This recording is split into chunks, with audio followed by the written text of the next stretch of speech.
kuasa banget, siap-siap akan jadi budak kekuasaan. Tapi kuat banget, maka akan jadi budak kekuatannya. Tahu, semua pegulat kuat pada akhirnya tumbang, pensiun. Kebayang deg-degannya orang-orang yang di akhir-akhir kejayaannya.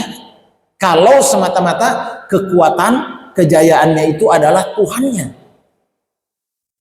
Makanya kemudian Rasulullah datang dengan kabar sebetulnya Allah sayang kepada kita dengan memilihkan Rasulullah sebagai utusannya untuk mengabarkan dan menjalani hidup kepada semua hambanya bagaimana cara hidup yang enak, yang bahagia dalam kondisi jadi apapun.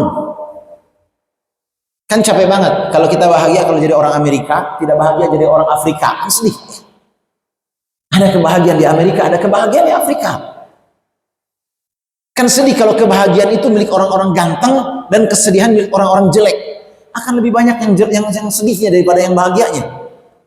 Tapi ternyata di semua sisi ada kebahagiaan. Orang ganteng pun bisa tidak bahagia.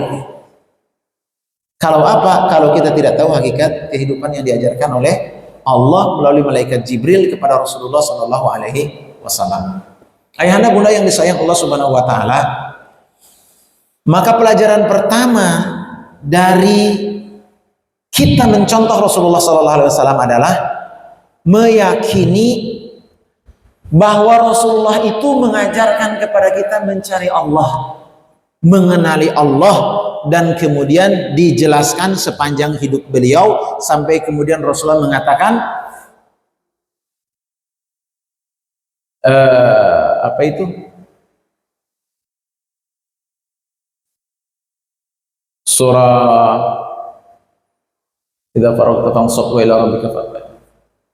Idza jaa nasrullahi wal fath wa ra'aitan nasa yadkhuluna fi dinillahi afwaja fasabbih bihamdi rabbika wastaghfir innahu kana tawwaba. Itu di beberapa ulama menyebutkan itu adalah surat ayat wahyu terakhir yang menyebutkan kesempurnaan ajaran Rasulullah sallallahu alaihi wasallam. Manusia berbondong-bondong. Fitrah manusia itu menyukai apa yang diajarkan Nabi. Karena kebenaran mengarahkan kepada kebahagiaan fitrah setiap makhluk, bukan hanya manusia. Makanya kalau kita sudah ketemu, kalau inti ajaran Rasulullah itu sampai kepada setiap orang, orang akan merasakan kebahagiaan, kebutuhan, dan kecanduan. Kenapa bapak-bapak datang terus ke masjid? Kecanduan, ya. Kenapa kok sholat terus padahal enakan tidur, ya? Kenapa tetap datang ke masjid sholat subuh? Karena ini ajaran fitrah. Siap-siap orang-orang menjelang subuh jauh dari masjid berdatangan